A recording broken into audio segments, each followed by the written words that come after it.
friends, it's Gloria and welcome back to another video. I have my September reading wrap up today. All of the books that I read in the month of September, which was a lot. I have a lot to cover and a lot of random selection of books, but I was just mood reading and going for it. I have a lot of books to talk about, so let's get into it. Let me kick off with some nonfiction reading. I picked up The Sound of a Wild Snail Eating by Elizabeth Tova Bailey. This was very peaceful and quiet, a very short, simple read. It worked for Shorty September as well as the Buzzwordathon prompt for the month of September, which was to have a book with a title with one of the 5 senses. This follows a young woman that gets a diagnosis of a completely debilitating disease where she cannot move and she has to have people care for her, and her life is turned upside down. One of her friends puts a flower pot next to her bed with a little snail inside, and she starts observing the snail and watching it, and then goes down this journey to learn more about the snail and the gastropod species in general. And the part where she talks about her experience and her inner kind of turmoil and what she's going through and her relation to the snail was very interesting to read, very peaceful, very sweet. I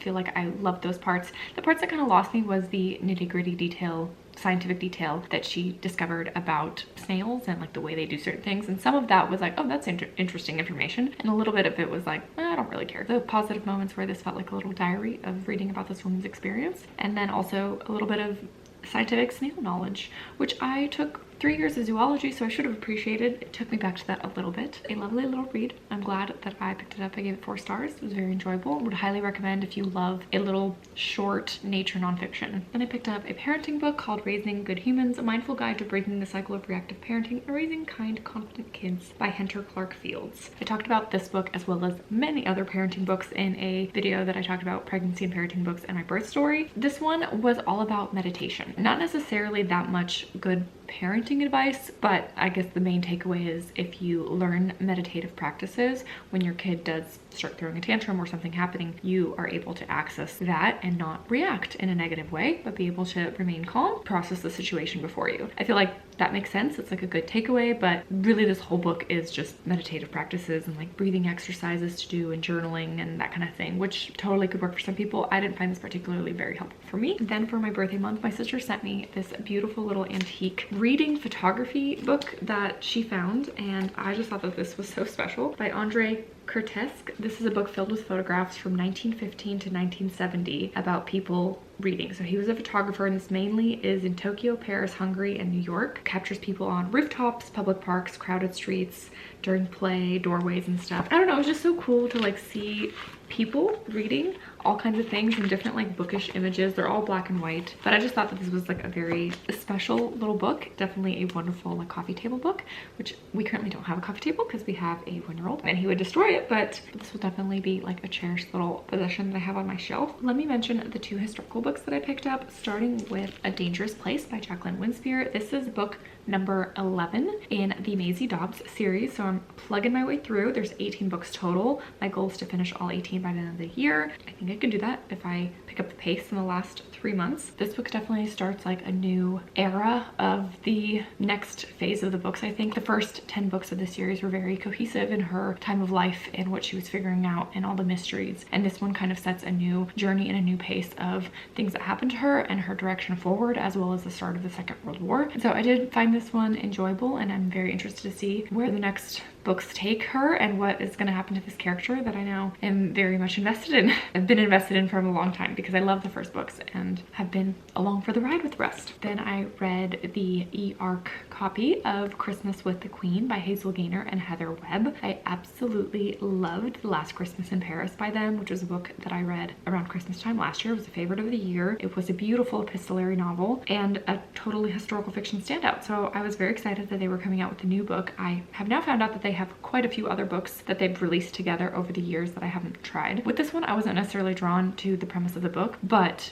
because I loved them as an author duo previously, I thought I'd give this one a chance. This one wasn't a favorite for me. It didn't totally work. It was fine. I think I gave it like 2.75 stars, like 3 stars. It was an okay read, but it wasn't at all comparable to what The Last Christmas in Paris was for me. This book follows alternating characters mainly, and then also a perspective from the Queen randomly. Those little moments of the Queen really felt like The Crown if you've watched the show or are familiar with it. I cannot not picture those characters, particularly the first 2 seasons, and Claire Foy as the actress who portrays the queen. That is who was in my mind when I was reading those chapters of the book. And those parts were okay and fine. I felt like nothing new, you know, like information that we know and the inner workings of the queen during that time. But mainly the book follows 2 characters that met briefly when they were young, when the war ended, and then this is like a 7 or 8 year jump, and what happened to their lives now, their different career paths, and how they've reconnected. And it's a second chance romance, but we don't really get much of the first romance, and we don't really get much of the second romance. It is so long and drawn out, and they meet like once a year over the course of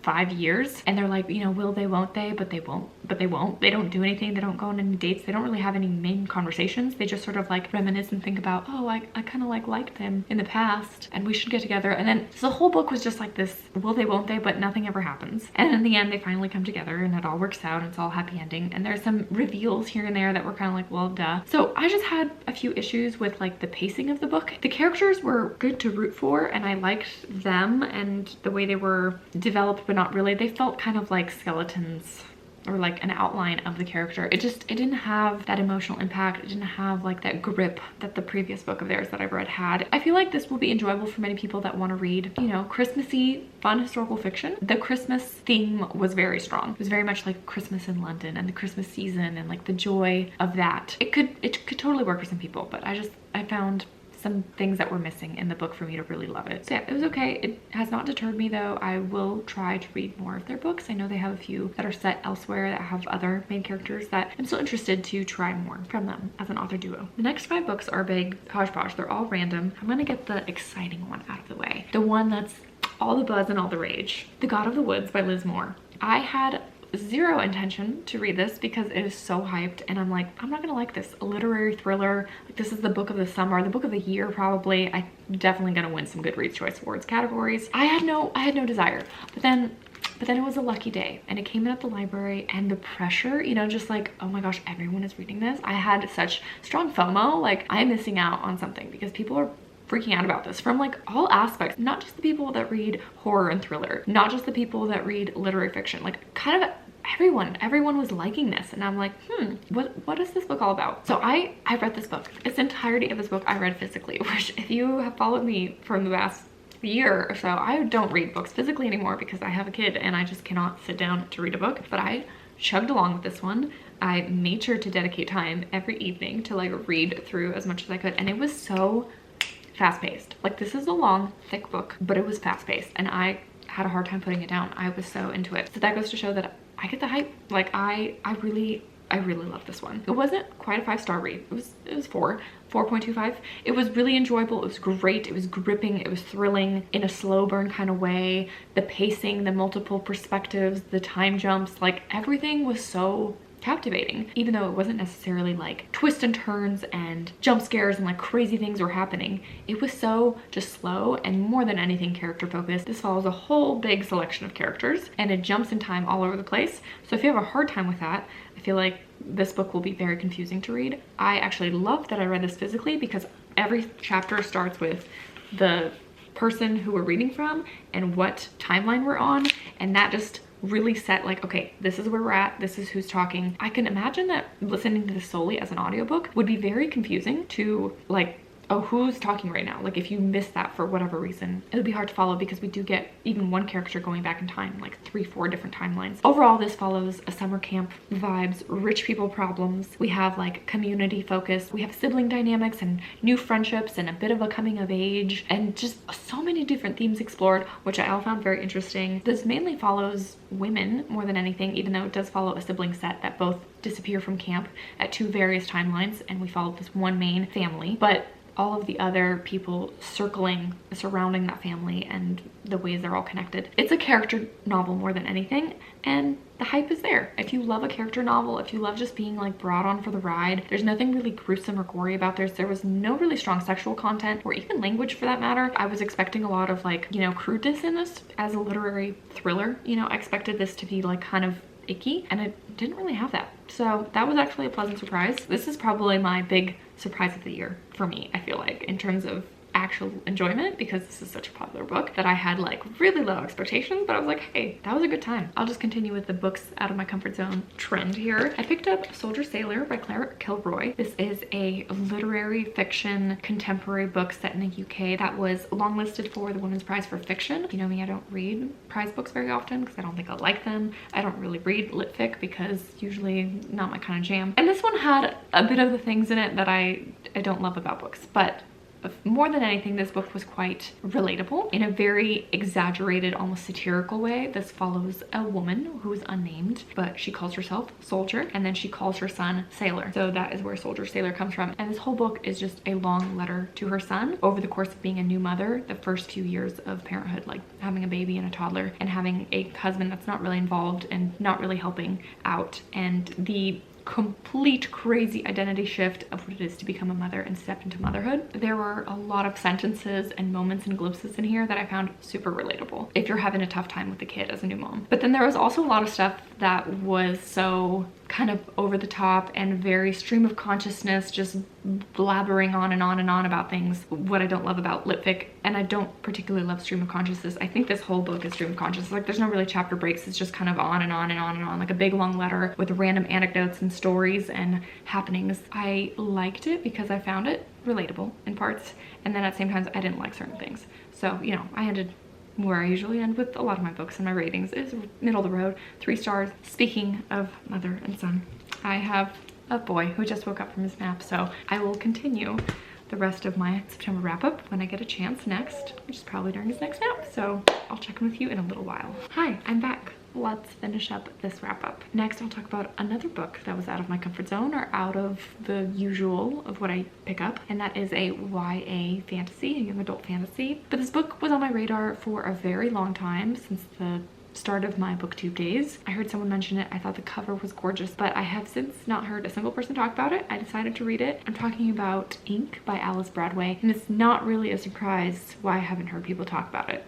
After reading it, it's not that good of a book. It is a trilogy, and I don't really plan to continue on. This is one of those books, and it'd be interesting to make a video about this topic, but it's one of those books that falls under the premise sounds way better than the actual book itself, than the actual execution. Like, the idea of this book is great. The bones of the story are interesting, but the way that the characters are developed suck, and like the world itself not good. The jumps to like certain things that the character doesn't make any sense, or is very out of character for them with no reason given to why they make certain choices or why they say certain things and do certain things. That's kind of where this book falls short for me. I gave it 2 stars.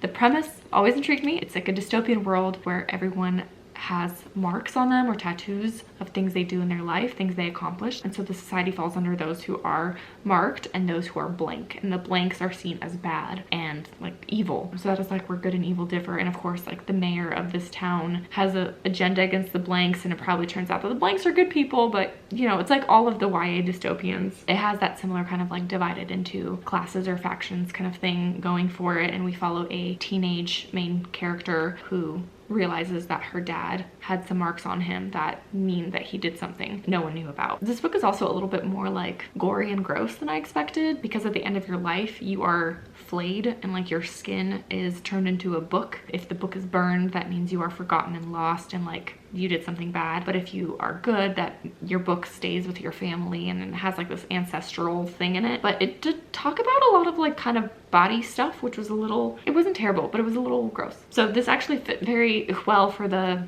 like spooky vibes. And you know, this actually could maybe work for those that do like a really love YA dystopian. This would probably be like an interesting read, but I usually don't pick up this genre, and it just didn't, I don't think it was well executed, you know, which is a bummer because the cover is beautiful. So one of those books where the outside's kind of prettier than the inside, you know. Next, I'll talk about September by Rosamunde Pilcher, a chunky monkey of a book. At this point, I feel like I've read a Rosamunde Pilcher every single month this year, which is not true, but I've believe this is book number 7 of hers that I've read. And because she's so prolific of an author, I don't think that I'll ever get to 0 because she has quite a lot of books and short stories and things that I probably couldn't even get my hands on. You know, I do want to read some of her main novels, and this is another main one. This is about a party that's happening in middle of September, and it starts in the spring, like just after winter, and kind of the lead up to this party and to this event. And it follows, as usual with Pilcher, a lot of different characters that all connect in some way. Has those like multi-generational family aspects. By multi-generational, I mean like we have older protagonists and young people and middle-aged people that all kind of connect in one way or another and influence and have that found family connection. This one wasn't a favorite for me. Winter Solstice is still the first and the best one that I've read from her. I just didn't love some characters in this one. As usual, her characters are kind of, some are great, some are not. I feel like this one had some more characters that I kind of was like, you're not my favorite and you're making dumb choices. It also seemed to really gloss over 2 huge things. Infidelity and suicide were just kind of seen as like a, oh yeah, you know, that happens, bummer, let's move on. And it was kind of weird to read because those 2 things are a very big thing, and it just again seemed very like not a big deal. It was weird and I didn't like that, so that was kind of brought this book down. Still a 3-star read, still very enjoyable, but not my favorite Pilcher. I'll still continue reading more of hers. I think the next big one, the last like big one that I have left is Coming Home, and then other than that there's a lot of just like shorter books and shorter stories, which I'm still intrigued to read now and again. And the final adult novel that I finished this month is Sparks Like Stars by Nadia Hashimi. I actually picked this up in August and read the majority of it in August, but didn't finish it till September because I needed a book with like in the title, and this one was on my TBR thanks to Krista from Books and Jams. This was one of her favorite reads last year or the year before. This is a novel set in Afghanistan, or starts in Afghanistan. It's about a young woman that was the daughter of someone in the government, and then there's a military coup that happens, and so her whole family is killed and she survives, and you get to jump into her later life, and she has to kind of encounter and go through the grief that she experienced because she's